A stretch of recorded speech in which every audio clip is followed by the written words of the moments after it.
Good afternoon, everyone. It's my pleasure to welcome you to the first of this academic year's Wednesday afternoon lectures. And we are going to start off with a bang today with Ed Boyden. Before I introduce him, let me just remind folks who are new here that we do this almost every Wednesday afternoon. These are remarkable lecturers who come from all over the country, sometimes all over the world. They get nominated by scientists in our intramural program as the people they would most want to hear. And we're lucky that, in fact, usually when we extend an invitation, the speaker says yes. And they come and tell us not just about stuff they did, but stuff they're doing, and maybe even stuff they're thinking about doing. And so this tends to be, from my perspective, sort of the high intellectual point of our NIH week. And so glad to see you all here, and hope you will continue to turn up Wednesdays at 3 o'clock. I know I'm also speaking to a whole lot of people who are watching this on the web, and that is also a good thing. And it's obviously better to be here in the room so you can take part in the discussion. But if you're in the middle of an experiment or some other thing keeps you at your bench or at your computer, it's great to have you join us this way. And we will try to treat you well by making sure when we get to the discussion that people who ask questions go to the microphone so you can hear their questions and then hear the speaker respond. At any rate, it's great that we've started another exciting year in this exciting place, and it's going to be quite a wonderful beginning with Ed. Next week, just a little highlight there, Peter Agre, Nobel laureate, will come and speak to us in this space. And on September 30th, 3 weeks from today, no, that would be 4 weeks from today, we will have Tim Lay from St. Louis delivering the Nuremberg Lecture, which is an annual event. Tim telling us about cancer genomics from somebody who has really led much of the early days and present days of that field. So don't miss those. And there are posters out there at the door if you want to pick one up, put it in your lab. You'll remind you as you walk by each day who's signed up for which week, because we have the whole season from now through the spring pretty much taken care of. Well, let me now move to introducing our speaker today, somebody that I'm pleased and happy to say I've known for some time, and we're delighted that he has agreed to come and kick off our series this year. Ed Boyden has a total of 6 positions at MIT, if I counted correctly. He is associate professor with tenure in the Media Lab. He's an investigator in the McGovern Institute. He is a joint professor in the departments of biological engineering and brain and cognitive sciences. He's an associate member of the Broad Institute.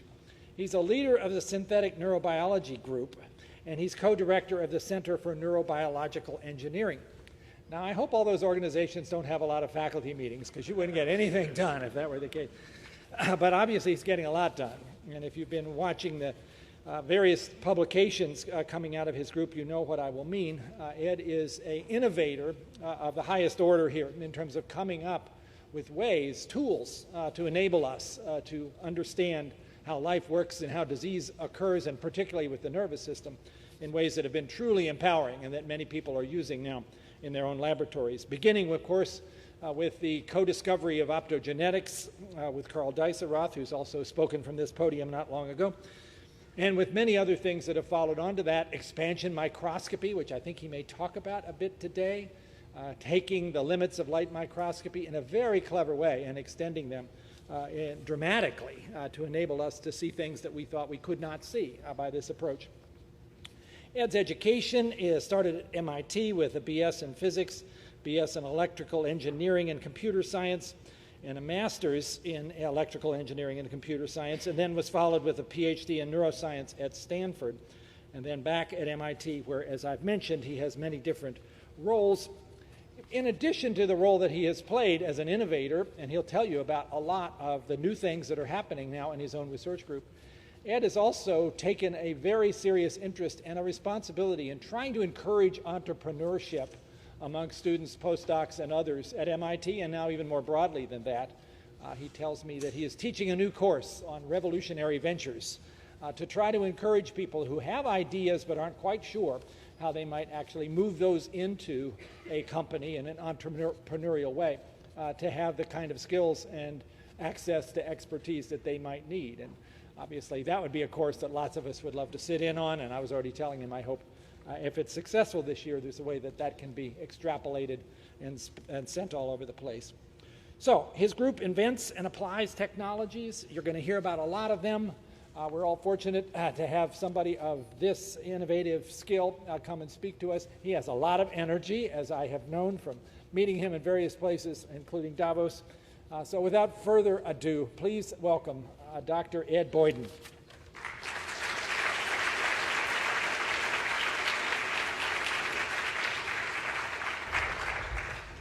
All right. Well, thank you very much, Francis, for the kind introduction, and very grateful for the invitation to come in and talk to you about some of the things that we've been doing. Our group is a technology group. We try to think about complex problems in biology and extrapolate to classes of problems, and then try to think about why are they so hard to solve. And a lot of the things that we do are looking at sort of sets of issues that lots of people confront. And one of the sets of issues that a lot of us in biology and medicine have to deal with, and maybe this problem is nowhere more obvious than for the brain, is the vast differences in spatial and temporal scales between the building blocks of life and the sort of briefest events that cause life to be what it is, and the emergent properties of the whole. So as one concrete example, neurons are large cells, right? There are neurons in our body that are centimeters, or even some down our spinal cord that are a meter in size. And yet the actual configuration of neurons, how they communicate, how they compute, is governed by nanoscale connections, nanoscale proteins, ion channels, receptors, and so forth. And so if you want to understand a brain circuit, you have to find some way to cross this spatial scale. How can you understand the whole when you have to also understand all the parts? Similar problems are, of course, found throughout biology. Tumors, for example. Again, solid tumors or large objects. The pathology, though, originates with nanoscale events, mutations, and changes in signaling cascades and cell-cell interactions and so forth. The other axis, of course, than space, is time. And in biology, you have very brief events. In the brain, of course, you have very brief electrical events, just a millisecond in duration. But throughout biology, you have brief physiological events that are very, very transient. And yet, a lot of pathology, a lot of the changes in the body that occur take years or even decades to occur. And you could argue that many of the most intractable pathologies are very slow to develop. And how do we study things that cross time? So that's really our group's focus currently. We want to really understand how to ground truth, the study and repair of these complex biological systems. And to do that, we have to find ways to cross space and time. I like to think that we work backwards from this problem and then survey all the different fields of engineering to think about what could actually be achieved, and only then to create tools. Because we don't want to just create technology for technology's sake. We really want to develop tools that have broad applicability, and that means ease of use, not just power. And so today, to make it concrete, I want to tell you a couple short stories, and a lot of this stuff is new and unpublished, about how we would like to be able to map large-scale biological systems like brains, but as you'll see, we've started to make some baby step forays into cancer and other areas as well. Can we map such large systems with molecular precision? Of course, we want to see the dynamics, the high-speed changes that occur, and ideally in ways that allow us to monitor over time. So can we record dynamics? And this is, of course, perhaps nowhere more difficult than in the brain, where you have millisecond events that occur and that sum up to form things like memories or changes in neurological condition. And then finally, control. Can we control neural dynamics, and ideally to dial in activity with the natural spatial and temporal scales that the brain computes? Could we try to really control the high-speed dynamics of cells with millisecond precision and across entire neural circuits with individual cell control? So let's begin with mapping. So mapping is difficult, again, because you have large objects and the building blocks are nanoscale. And many attempts over the years have been made to try to bridge that gap. So for example, last year, some of the inventors of so-called super-resolution optical techniques won the Nobel Prize in chemistry. And these use very clever tricks in order to hone in on nanoscale areas of interest in cells.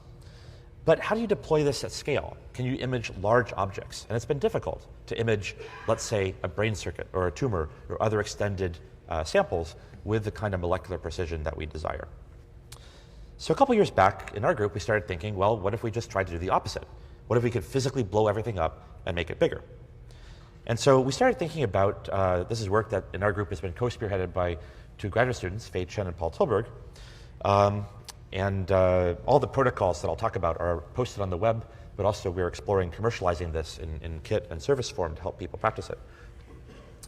So the concept that we decided to try to bring forth is what we call physical magnification. Let's try to actually physically inflate a cell or a tissue. And we took a lot of inspiration from work that a lot of this started in the late 1970s, and even earlier, you could argue, in the field of responsive polymers or smart gels. An MIT faculty member, Toyoichi Tanaka, had been one of the pioneers of this field. He unfortunately passed away relatively young from a heart attack. We decided to try to figure out if we could actually implement these kinds of responsive polymers in biological context. So to be concrete, this is a sort of a schematic of a polymer mesh that is sodium polyacrylate. And if you synthesize such a polymer with high salt, it'll be very, very dense because the positive charge of the sodium cancels the negative charge of the acrylate, and you get a very compact polymer. What happens if you add water? The sodium will diffuse away, but the negative charge of the acrylate is stuck.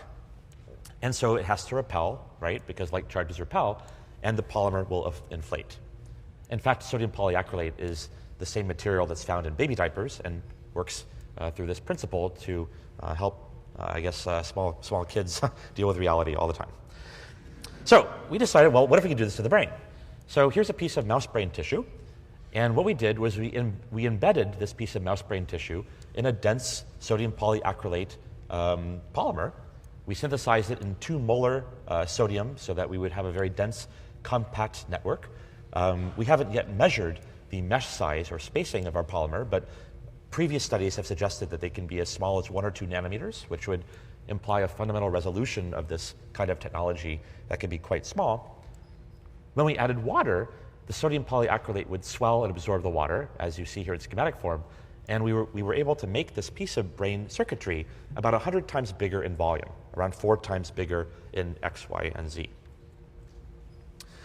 So we call this expansion microscopy, and there's one thing, of course, that must be the question in everybody's mind, which is, how can this work? Wouldn't the biological structure fight back, and you would get cracking or distortion?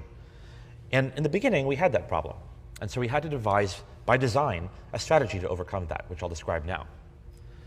So we take a piece of tissue and preserve it through traditional means, and then we label biomolecules with this somewhat complicated-looking set of chemicals. So I'll walk through it.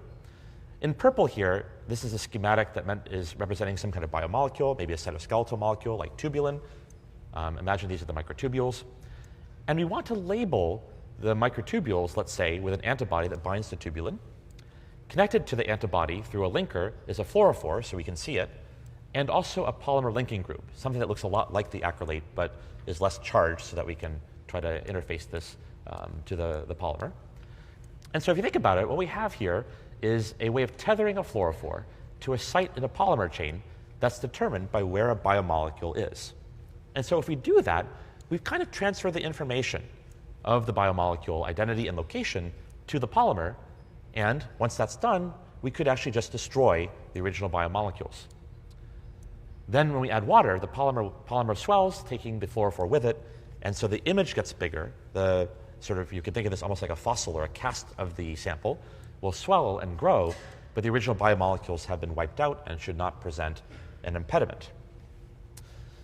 So since this is kind of complicated, let's go through kind of an animation of this, and then we'll talk about kind of the different validations that we did.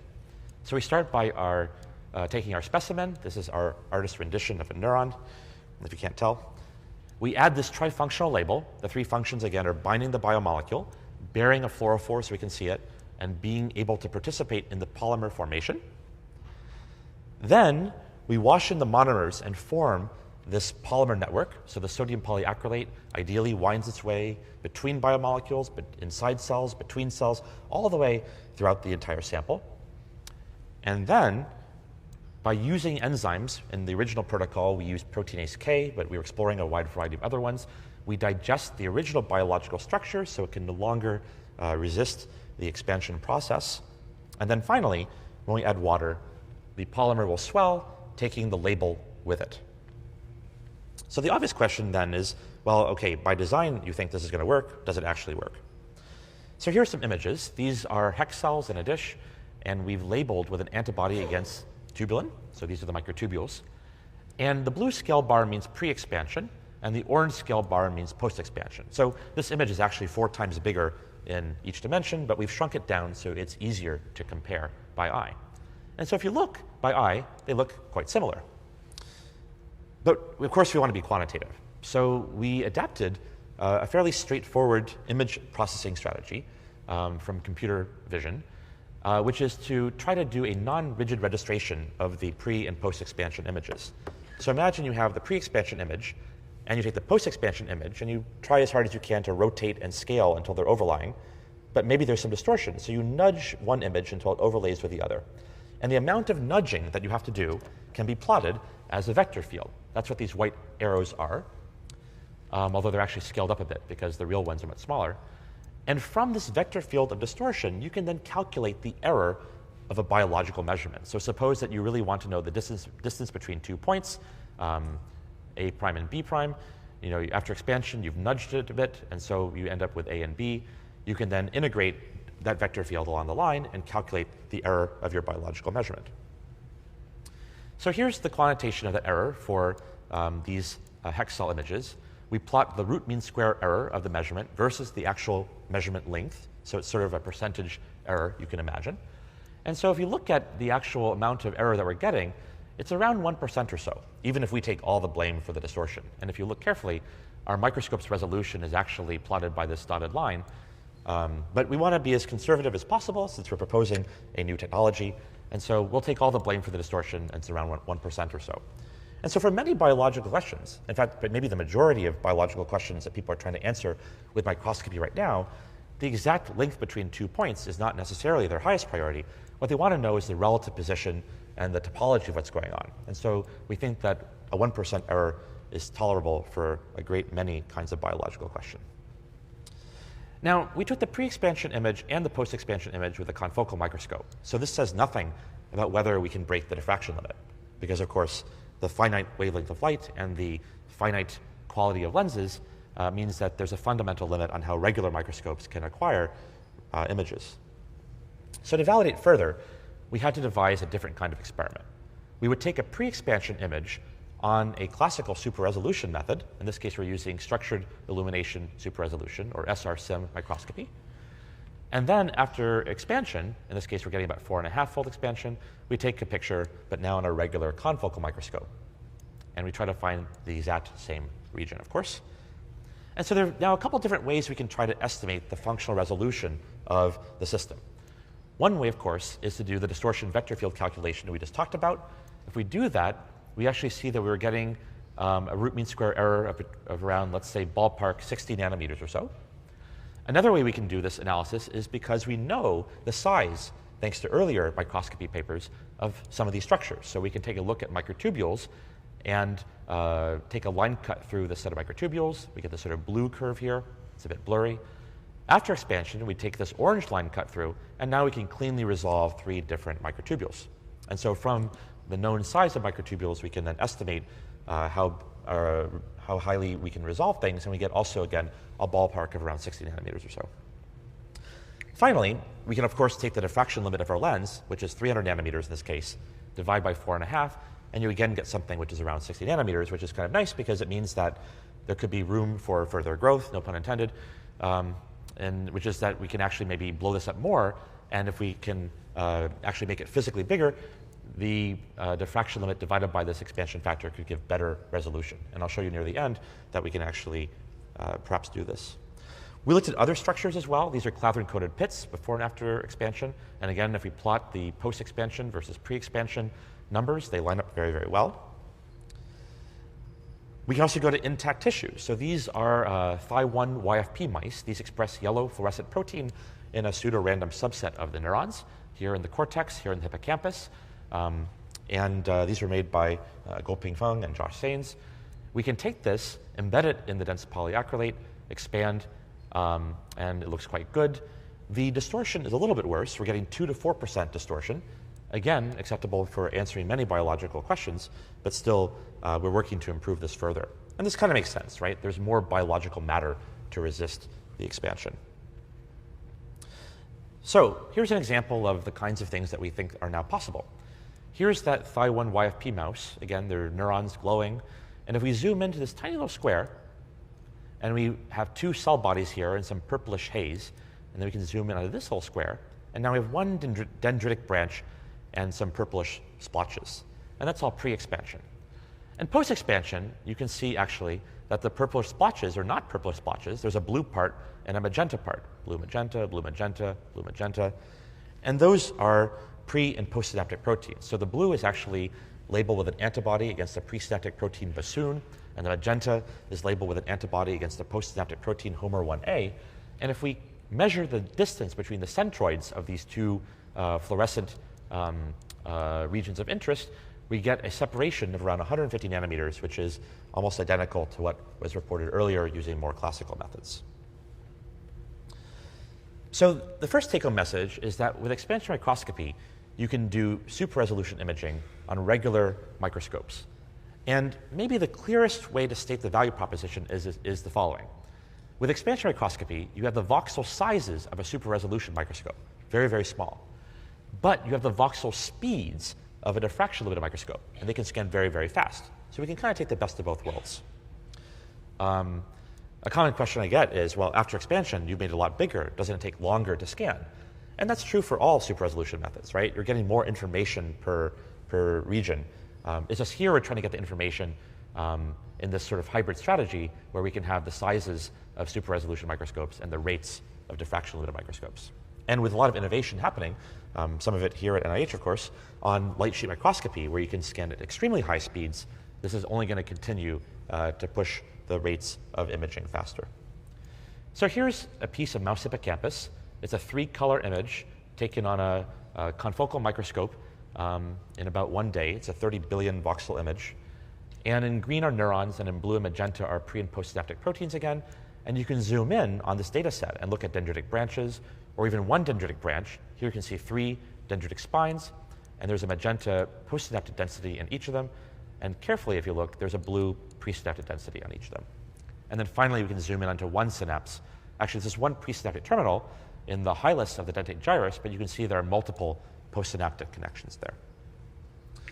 So the fact that you can use your favorite antibodies and fluorophores and tissue samples is one of the appeals, I think, of expansion microscopy. It's very compatible, and I'll show you lots of examples in a second, with a wide variety of existing activities in biology and medicine. But there are some unanticipated and beneficial side effects of expansion. One thing is because you fill the entire sample with water, it becomes completely clear. So here's a piece of mouse brain before expansion, and here it is afterwards. And you can't even see the boundary. It's somewhere in here. That's not the brain boundary. That's where the air meets the water. And so physically inflating things, you not only fill it with water, but you push apart from each other structures that might be at the right length scale to scatter light until they're far enough apart that they don't anymore. The compatibility with a wide variety of antibodies is really useful. So here's an example of a piece of that very same Thy1 YFP mouse brain, but now we've immunostained with an antibody against GAD6567, one of the major inhibitory neurotransmitter synthesizing enzymes in the brain. And you can see the classical perisomatic inhibitory synapse locations on the cell bodies of these excitatory neurons, but you can do it in a way that lets you trace back to the sources as well. Or here's another one of my favorite images. This is an antibody against lamin AC, and the nucleus of a neuron has an interesting shape. You can see that there's a smooth part, but there are also sort of ruffled 3D compartments. And so, so far we've talked about antibodies, but as I'll show you in a second, this philosophy of trifunctional labeling can be applied to a wide variety of affinity tags. Imagine we could label RNA, DNA, and so forth, and anchor fluorophores to the polymer at sites of a variety of biomolecules.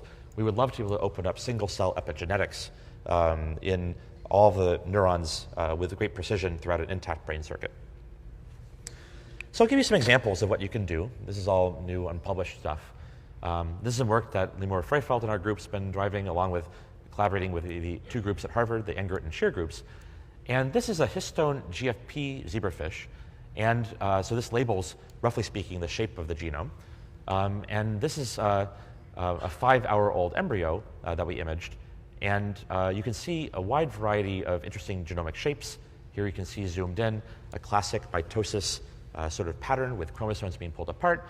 but you can see a wide variety of other shapes, star-shaped and mesh-shaped and other interesting shapes. So one hope is that we might be able to visualize the structure of the genome in 3D in a wide variety of developmental, disease-related, and neuroscientific contexts. We can anchor other things as well. So this is the work that Monoscale Jonas in our group has been doing. He's been synthesizing lipid stains that can be anchored to the polymer. And so this is a pre-expansion image. This is a post-expansion movie. And these are sort of distant cousins of di-I and di-O and other familiar lipid stains, but they've been functionalized so we can anchor these to the polymer. And we can get very good labeling of the boundaries of cells. They also label intracellular structures, of course, because there are lipids everywhere. But our hope is that we can really start to map the shapes of cells in a variety of contexts in a way that does not require genetic modification of the cells. This could be even applied to human samples. If you do permit genetic modification of cells, then of course many other opportunities arise. And so it's some work that Fei Chen and our group has been doing, collaborating with Dao and Kai's group at the University of Michigan. We've been injecting rainbow viruses. These are viruses that encode for genetically encoded fluorophores that are tethered, in this case, to the membranes of neurons. And again, we're here in the mouse hippocampus again. And you can see very clearly defined the boundaries of these cells, but also if you look carefully here, and this is a maximum intensity projection. It's easier to see this if you look in 3D and rotate.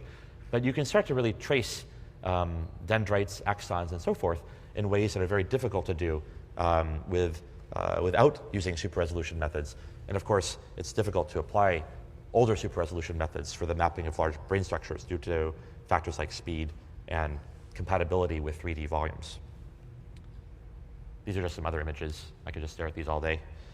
But one of the hopes that we have is also to start, and this is not our area of expertise, is to start tracing these. Can we actually start to get wiring diagrams and connectivities of neurons? And so we're starting to seek collaborators to join forces on this topic, since it's something that's not in our current tradition of the lab. People have started to apply this to a wide variety of different contexts. This is the work from Shuhan and Doug Razine's groups at BU, expanding human brain tissue to see if they could look at pathology and to look at how proteins are perhaps in disarray in various neurological conditions. Yongshan Zhao in our group has been collaborating with a cancer biologist, Andy Beck, and we're looking at expanding samples of small intestine. Human breast cancer, can we see how the shape of the genome or other intracellular compartments and organelles might potentially be predictive of clinical outcomes, and a wide variety of other applications as well have been pursued in a very, very short amount of time. Now, what about the next stages of the technology? Well, as I mentioned, in the beginning, we were using antibodies to bind to proteins, and those antibodies would then be equipped with a fluorophore and a polymer linking group. But ideally, we would see a lot more than just proteins. And so what we've been working on, this is work done by Oz Wassi and Fei Chen in our group, and Arjun Raj at UPenn has been very kindly collaborating with us on this project, is to see if we can anchor the endogenous nucleic acids in the sample to the polymer, and then expand and do in situ hybridization in the expanded state. And so this is just an example of beta-actin, pre and post-expansion. This is a NEAT1, which is a very, very low copy number, non-coding RNA. And I think if you look carefully, you can see that there's 4 dots here, and the 4 are preserved after expansion. So we can actually plot the number of dots we see post-expansion versus pre-expansion, and we're starting to do this for a number of different RNAs. And as you can see, across several log units of scale, that we are able to have almost perfect fidelity of anchoring of nucleic acids to the polymer. In fact, if anything, at the high end, you can see that the data points are above the unity line. That's because the pre-expansion dots are being undercounted because they're too crowded, and after expansion, you see more dots. So we're physically decrowding the actual transcripts. And so one hope is that we might be able to do a wide variety of different analyses of proteins and RNAs in different locations throughout intact tissues in order to explore how these different cellular and organ structures are configured. Now, I kind of glossed over something when I showed you this slide the first time, and now I want to talk about it. The linker that we use to tie the fluorophore to the polymer at the site of the affinity tag is actually DNA. And when we started, that's just because DNA, I mean, you can get DNA with almost anything on it, right? And so it was very easy to make DNA with a methacrylose group and a fluorophore attached with minor modifications to commercially available nucleic acids. But, as must be all too obvious, the DNA also encodes for information. And so imagine the following. Suppose we took 35 different antibodies and attached a different DNA barcode to each one. And forget the fluorophore now. And so now what we want to do is to tether different DNA barcodes to the polymer, different DNA barcodes that correspond to different biomolecules. So if you have antibody 1 that binds to tubulin and it has one DNA sequence on it, that would be tethered to the polymer at the site of the tubulin. If we have an antibody against CAM kinase 2 and it has a second DNA barcode on it, that DNA barcode would be tethered to the polymer at the site of the CAMK2 protein. And so if you think about it, if we expand all these barcodes away from each other, potentially we could, by doing in situ hybridization in the expanded state, just like I showed you on the previous slide, we could read out very rapidly over time the location and identity of each biomolecule by doing hybridization of complementary strands that would bind to the anchored DNA barcode and over time read out the location and identity of each biomolecule. And so this is sort of not the most impressive picture in the world. This is sort of hot off the presses stuff. Here we have 3 different antibodies, and each one is bearing a different DNA oligo. This is against a peroxisome protein, against tubulin, our old friend, and against a mitochondrial membrane protein. And we can then do serial hybridization, and this is an intact mouse cortex, and then get 3 different pictures and then merge them together to look at an emergent whole. And so I apologize for the sort of zoomed out nature of this, but this is sort of early days, and we're trying to figure out the best ways of imaging a wide variety of different molecules in the same sample, and again, doing it in large intact brain circuits. The final thing I want to talk about for expansion microscopy is how big can you expand? Now, if you go back to the early days of this responsive polymer field, there's actually a lot of interesting literature. And so this is something that we did not discover. This is something that has been known. What we have here is the expansion factor. Remember, we were at about 4.5 in the first publication, versus crosslinker concentration. Now, what does that mean? Well, if your crosslinker is 0, that's like pure baby diaper material, right? You get huge expansion factors, but all the polymers are going willy-nilly in all directions. And so we actually synthesize the polymers and cross-link them. And so now they're not going to expand as much, but if something gets pulled one way, something else gets pulled another way, and that kind of cancels out and leads to a much more robust expansion process. And so if you add a lot of crosslinker, you don't get much expansion. If you have, say, 0.3% crosslinker, and we're just using bisacrylamide here, you get a much lower expansion factor. So there's a bit of an art form here, right? How do you maximize the expansion factor of a polymer, but you want to be as isotropic and smooth as possible, and you also need it to be biocompatible, and of course, you want to have good structural integrity. So there's sort of a couple different contradictory goals that have to be all optimized at once. So apologies for the preliminary nature of the slides I'm going to show you next, but I think it'd be, as long as we take it with the note of preliminariness, it's fun to talk about. Jae-Boom Chang in our group has been doing one of these screens through different polymer chemistries, and recently we've been looking at a chemistry that seems to give us 20-fold physical magnification. And again, if it were isotropic, that would give us a resolution of 300 nanometers, our diffraction limit of our lens, divided by 20, or maybe around 15 nanometer resolution, which would be pretty cool, right? That's the size of a single antibody. So these are microtubules. If you recall, microtubules, even in super resolution methods, often just look like lines, but now we can resolve the finite width of the microtubule. These are clathrin-coated pits. We had pictures of those earlier, and they looked like fuzzy donuts, but now we can cleanly resolve rings with nulls in the middle. And this is a bit of a complex thing that we're trying to do, but we're trying to do pre-expansion imaging with storm microscopy, which is one of the highest resolution classical super resolution methods. This is in collaboration with Zhaowei Zhuang's group at Harvard. We do expansion after, and then we do imaging on a confocal. And so the red dots are the storm, and the green is with a confocal microscope after expansion. And so it looks like we're actually getting good preservation of the widths of structures, even down to very, very fine levels. So to summarize part 1 of the talk, mapping, we have a method now of physical magnification, which lets one use one's favorite affinity tags, antibodies, and fluorophores to do super resolution imaging on regular microscopes.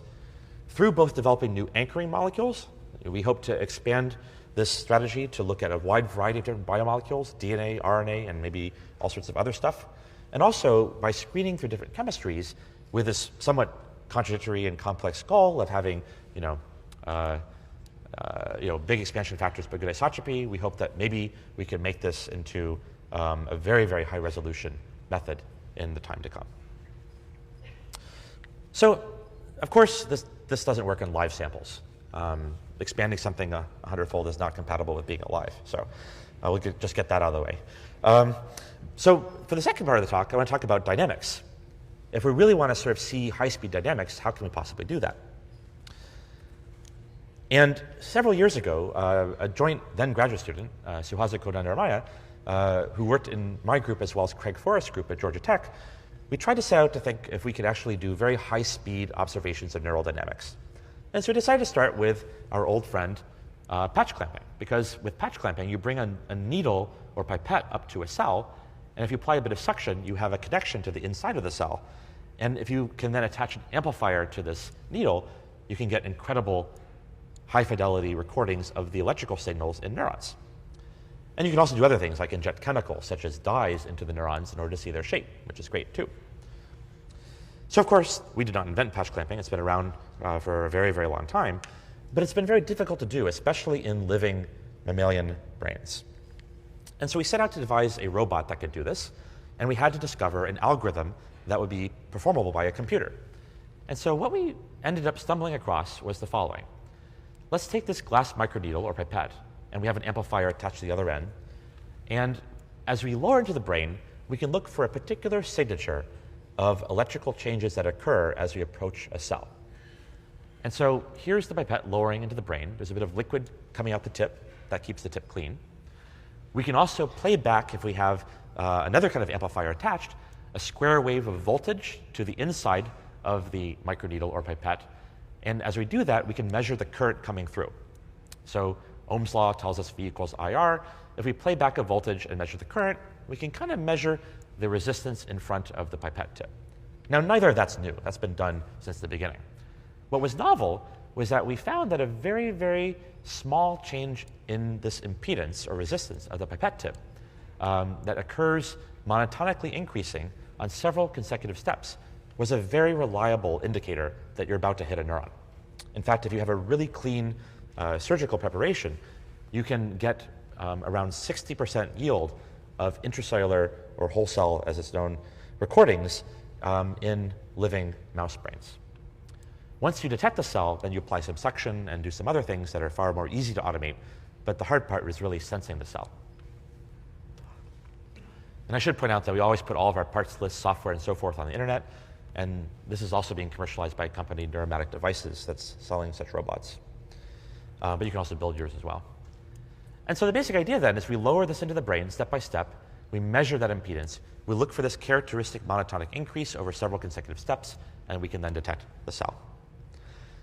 And so this is great because now we can do all sorts of measurements of cellular neuroscience questions, such as how a drug acts or how a particular molecular phenotype manifests as a circuit level change, but we can do that in living animals. So this is just an example of an experiment we're doing in collaboration with Emery Brown's group, where we have a cell that's being recorded, and we apply an anesthetic to the mouse, and you see a certain pattern of subthreshold activity. We wake the mouse up, and then we give a second anesthetic, and you get a totally different kind of response, although the mouse, by all outward appearances, looks the same. Reed Harrison developed a patch clamp on a chip, which has been done before, but his, I believe, is the first one that actually has noise performance that is equivalent to a commercially available patch clamp, classical box of electronics. And so with that, we started to explore whether it's possible to use this in the context of automatic patching. And so our dream is, once we can put all these together, would be to actually be able to use many of these all at once to record many cells and maybe even find connected cells. And to do that really well and scalably, we're working on automating other parts of neuroscience as well. And Nikita Pak in our group recently developed an autocradiotomy robot that uses the same kind of impedance measurement strategy to drill holes through the skull and detect when it breaks through. So you can't record, maybe thousands of cells this way, though, right? Robotics scales to a certain extent, but not infinitely. And so to scale up even more, we have to devise strategies that don't have as many moving parts. So we collaborated with Ala Pasha Vaziri's group in Vienna. This is work co-led by Robert Prevedel and his group and Yongo Yoon and ours, to see if we could adapt a strategy that's quite commonly used in a wide variety of engineering fields and to make it useful for neuroscience. And this is the idea of planoptic or light field imaging, which is very widespread. You can even buy cameras from a company called Litro that take 3D pictures. And the basic idea is quite simple. You have a regular-looking microscope with one difference. There is an array of lenses in the middle, and each lens takes a slightly different angled picture of your sample. And so if you think about it, that's a little bit how our eyes work. We have two eyes, and each takes a different picture of the world, and so we can see in 3 dimensions. So if this could be applied to neuroscience, it would be a way of doing 3D imaging with no moving parts, and that means you could go essentially as fast as your camera and your reporter would let you do. So we got a worm from Manuel Zimmer's group, which expresses a fluorescent calcium reporter, GCamp5K, in all 302 neurons of the worm C. elegans. And so this fluorescent reporter gets brighter when the neuron is active and calcium flows in. And what you see here are a bunch of sections going deeper and deeper into the head of the worm. If you stack them on top of each other, it would look like a 3D block. But all the information in this came from a camera frame without needing to refocus or needing to use any moving parts. And so here's a movie showing what might be the first attempt to record all the neural activity in an entire nervous system. And you can see the neurons blinking at you throughout the entire body. The resolution still is not quite good enough for automatic segmentation of the images. It still requires manual intervention. And so that's what we want to work on next, is really cleaning up some of the resolution aspects. We also applied this to the whole brains of larval zebrafish. Here is the fish brain. And here's an example where the fish experienced an olfactory cue at the time of the black arrow, and about 5,000-ish neurons were pulled out by an algorithm that responded to the odor. Now, what about for very large brains?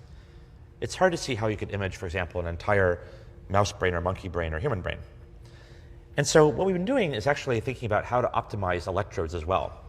And as old a technology as electrodes is, and as much innovation has occurred, we decided to try to think about it backwards. Let's think backwards from the computational goal of being able to analyze the data.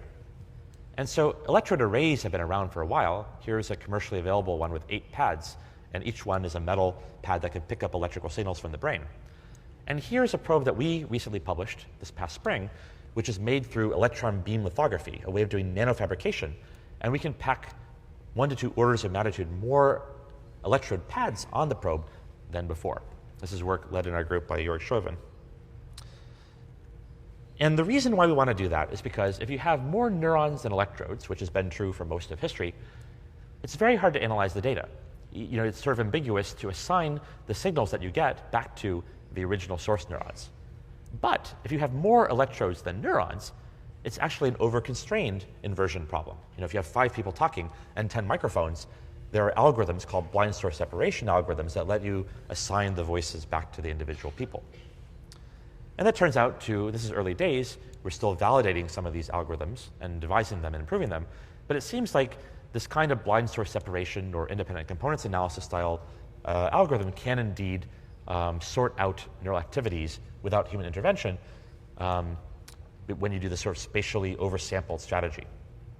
So here are some electrodes on a probe, and you see here several components that are pulled out by that algorithm, and the blueness of each square basically says how much each electrode accounts for that neuron's activity.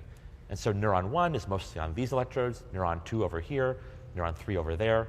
And you can then calculate a probability. Given that neuron 1 is mostly on these electrodes, how likely is it that this spike came from neuron 1? And so this does not rule out some conditions that are very, very hard to rule out, like what happens if two neurons are always firing in perfect synchrony. But it does seem to allow us to do very rapid analysis of where neurons are and to assign those signals to electrodes.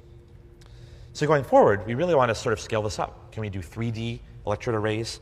Can we also devise better data acquisition systems? And so this is a paper we just published that Justin Kinney, along with a company, Leaf Labs, spearheaded. A minimalist computer with a processor that writes data directly to the hard drive. No need for any other stuff in between. And then these processors can talk to each other over Ethernet and also receive data from electrodes. And so we're trying to figure out ways to scale up the computational aspect as well. So to wrap up this part, we've been trying to figure out ways to automate and scale up electrophysiology and neural dynamics. This involves both robotics, ways of doing single-cell recordings much more scalably than before, as well as imaging strategies to let you see in 3D, and also electrode strategies that let you see in 3D and deploy over large scale. And what we've learned is that there is no one perfect solution. Every system might require its own optimizations, and that's why this part of the talk might seem a little bit balkanized and fragmented, but it's in part because physiology is still a bit of an art form and requires a lot of thinking about the scientific problems at hand and the species and questions in order to do really well. So that ends the second part of the talk on recording. To close, I want to talk about control. So controlling the brain is a difficult thing to do. And of course, there are many ways that people have tried, and many of these are very successful. You know, pharmacology, of course, allows you to control brain activity and is helping lots of people with different neurological and psychiatric conditions, although, of course, we wish we could help even more. And of course, electrical stimulation in the recent decades has really come to the forefront as a way of targeting specific pathways in the brain, although, of course, electricity can go in all directions, and so it's not quite as precise as one might hope. And so the question is, well, how can we really target neurons for what you might call single-cell, single-spike resolution control? Drugs are slow to wash in and wash out. Electricity goes in all directions, so it's hard to really pinpoint a specific set of cells. On the other hand, light can be targeted. You can aim light at things. And also, like electrodes, you could put optical fibers into the brain. The brain doesn't feel pain. So what we need is a way of making neurons sensitive to light. And it turns out that for half a century, biophysicists and ecologists and microbiologists have been studying molecules from the natural world that do just that. These are called microbial opsins. They're membrane proteins from single-celled organisms. For example, this is a light-activated proton pump. If you've ever seen sort of salty water with this sort of orangish hue, there's a good chance that that was because of microbes that are expressing this molecule in their membranes. And they do it to capture sunlight and to store sunlight energy in chemical form. Other microbes have light-driven chloride pumps. These pump chloride across membranes and also are used to capture energy in a chemical form that can be used for downstream homeostasis and metabolism. And other organisms, such as single-celled algae, have light-activated proteins that are light-activated ion channels. And these sit in membranes that serve a sensory role. So, of course, being a channel, you can't store energy with it. But, for example, single-celled algae with flagellae have to swim around in order to photosynthesize. And there's a small eye spot in the back that bears these proteins that sense light and convert light into ionic flux. So these are 7 transmembrane proteins. They have to bind to a molecule known as all-trans-retinal in order to sense light. In some regards, they share a lot of sort of tertiary structural similarity to the opsins in our own eyes, although they biophysically have radically different mechanisms of protein conformational change and, of course, function. So these are membrane proteins from a wide variety of microbes. What we wanted to do, this is work that started as a collaboration between Carl Dijsselroth and myself back at Stanford University, and now has been maturing over the last decade, is can we actually get some of these things that work in neurons? And so what we've been doing is screening a wide variety of molecules that come from different organisms and that receive light and then will transport ions, and then, of course, have to have the right speed and biocompatibility and magnitude of response to work in neurons. And it turns out members of all 3 classes work in neurons. For example, we found a couple years ago that there were light-activated proton pumps that you could put into neurons. They pump protons out and shut down neural activity. There are light-driven chloride pumps that pump chloride in. You could put those into neurons, and they will also quiet down neural activity. And then the light-driven ion channels, if you put those into neurons, some of them will actually work and let positive charge come in and activate neurons. So in recent years, what we've been trying to do is to find ways to broaden the power of this class of technologies. So members of each of these three classes are in use by literally thousands of groups by this point in order to activate and shut down neural activity. By activating a set of cells, you can try to figure out what kinds of behaviors or pathological states they can initiate. And by silencing neurons, you can try to figure out what kinds of behaviors or pathological states they're necessary for. And you can do it with exquisite temporal precision. So in our group, we're very technology focused, and so just the last few slides of the talk, we've been very focused on trying to push these molecules to their physical limits. And so last year, Amy Chuang, who now just finished her PhD in our group, had been screening for and optimizing a halorhodopsin that we nicknamed JAWS. And this is a red-shifted halorhodopsin that you can put into neurons. And since red light goes well through the body, now this is a green laser pointer, a quite bright one, but if I shine it through my hand, you can't see much. This is a red laser pointer, very, very weak. And if I put it in my finger, you can kind of see that I can illuminate a cubic centimeter of my hand almost. So red light, of course, goes deeper into the body than other colors of visible light because it's not absorbed as much by blood.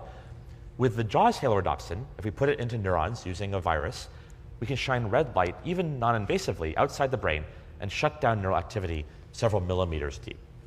And so this is about as red-shifted as we think the natural molecules will probably be pushed. We also found, in work that was driven by Nathan Kopecki in our group, and was a collaboration with many groups, including Gain Wang's group, a channelrhodopsin, a light-driven ion channel, that could also be driven by red or nearly infrared light. So this is a molecule that we called crimson. We found a point mutant, crimson R, that's quite good. And with nearly infrared light, 735 nanometer light, we were able to drive neural activity in the mouse visual cortex. And we've also been trying to push these to their physical limits of performance for light sensitivity and speed. And so in Nathan's study, we also found a molecule that we call Chronos, which is very, very fast. It can turn on and turn off about twice as fast almost to its nearest competitor. And this originally was troubling to us because lots of people have been trying to make high-speed molecules in this field, but they inevitably become less light sensitive. And so this molecule that we called Chronos turned out to be about 40 times more light sensitive than you'd expect it to be. And so it is sort of a good all-around channelrhodopsin for activating neurons, and people are already using it for a wide variety of purposes. Maybe we can just end on one last thought, which is if you really want to control the brain at the natural spatial and temporal scales, you need to do more than turn on or off populations of cells, which is what lots of people have been very, very pioneeringly making major discoveries with. And so one question then is, how can you really target single cells? And so this is a slide from Valentina Emiliani's group. As you can see, this is a very complicated optical setup. What they're trying to do is to do holography, to basically project holograms into the brain in order to sculpt neural dynamics. And in particular, to do it with two-photon excitation, because when you can aim infrared light at a cell that's deep in the brain, you can maybe activate just that cell and not the overlying cells. So where is this going next? Well, it's very appealing to think about whether the molecules and the optics can be engineered together so that someday you could play back holograms to the brain and activate cells all over the place in patterns so that you could truly dial in neural codes and neural computations at the resolution that the brain really expects. And so this is very preliminary, but the Chronos molecule that I just mentioned, the super high-speed light-sensitive one, in conjunction with Valentina's two-photon holography, can be used to drive single-cell targeted activation at very high speeds. So this is aiming the two-photon beam at a small patch that encompasses just one cell, and some of these neurons can be driven at very high speeds, 50 to 100 hertz, which is starting to approach the natural temporal scales of the brain. So I'll end there. I think we have a lot of technologies that augment the power of optogenetics, including wireless and fMRI conduction and 3D and transgenic animals and so forth. These are all published and are on a website. But to summarize the last part, we have a technology suite that allows the activation of cells that are expressing these genetically encoded light-activated proteins known as opsins, and lets us turn on or off molecules with light, turn on or off neurons with light. We're starting to reach the physical limits of the technology in terms of redshifting it and making it faster and more light sensitive. And one very interesting question then is, what does it take to actually play back complete patterns of activity in order to test out theories of emergent neural functions? And maybe we'll just end on acknowledging, I think I've acknowledged all the people who've led specific projects in our group, and at least the PIs of groups that we're collaborating with. I should mention Brian Chow and Shu Han, two former postdocs in the group who led the light-activated proton pump work and have also done a lot of facilitation and mentoring of new people, including Nathan and Amy, who did the work on the Crimson, Chronos, and JAWS molecules. And so maybe we can end there, take questions.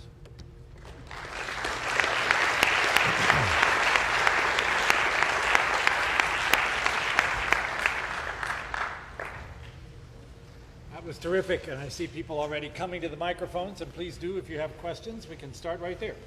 That was a wonderful tour. Thank you very much. Can you give us a little taste of your course on revolutionary ventures, please? Oh, well, yeah, we've now taught we taught a class at MIT called Neurotechnology Ventures for many years, and we thought maybe it was time to broaden it, and because the methodologies we were teaching could be applied to many other fields. And so, some of the strategies that we try to really teach include how do you have incentivized collaboration. If somebody's a technology expert and they go find a problem expert, that's a naturally incentivized collaboration because the technology inventor has more impact by solving problems, and the problem person, gets some solutions. And so we try to teach people some of the actual ways to build teams. We also try to teach ways of having all possible ideas. So can you break, by binarily, chopping into binary splits, every possible way of doing something so that you can try to pick an optimal strategy. So for example, think of every possible way of having energy. Okay, let's split it. Renewable and non-renewable, right? And then renewable, there's solar, and then, well, is there renewable, non-solar? You have to think about it. But you see, it forces you to think, which is the important part.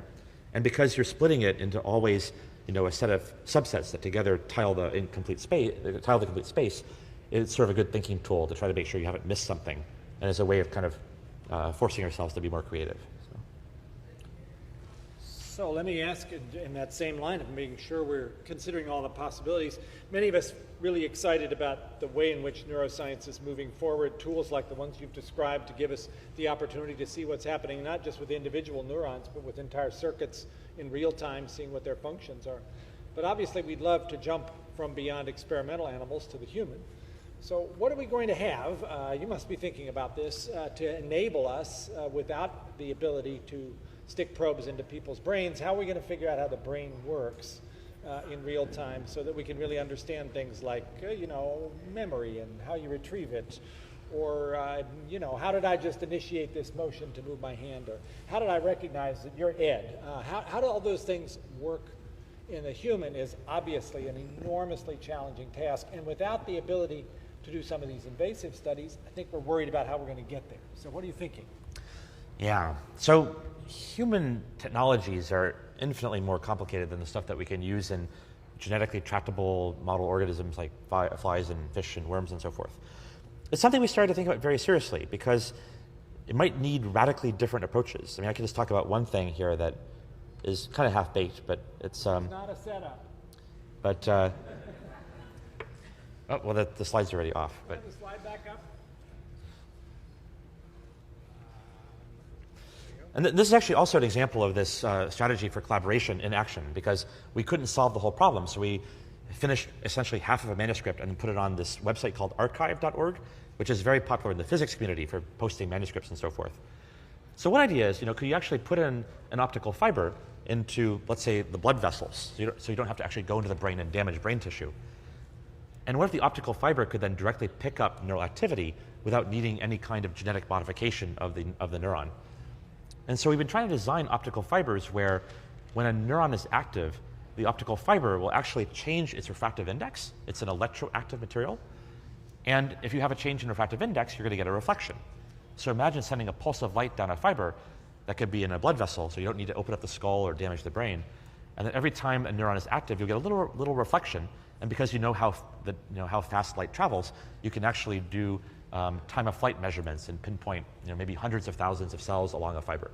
So we've been doing a lot of physics on this, but there's a lot of material science that we don't know how to do. In particular, to make it work well, you have to have a material that is incredibly small, but incredibly insulating and has to have specific material properties. So we put this manuscript on the web, and we've been talking to lots of material scientists, and people have been suggesting all sorts of bizarre materials that might be able to serve in this critical role of converting the neural signals into this refractive index change. So.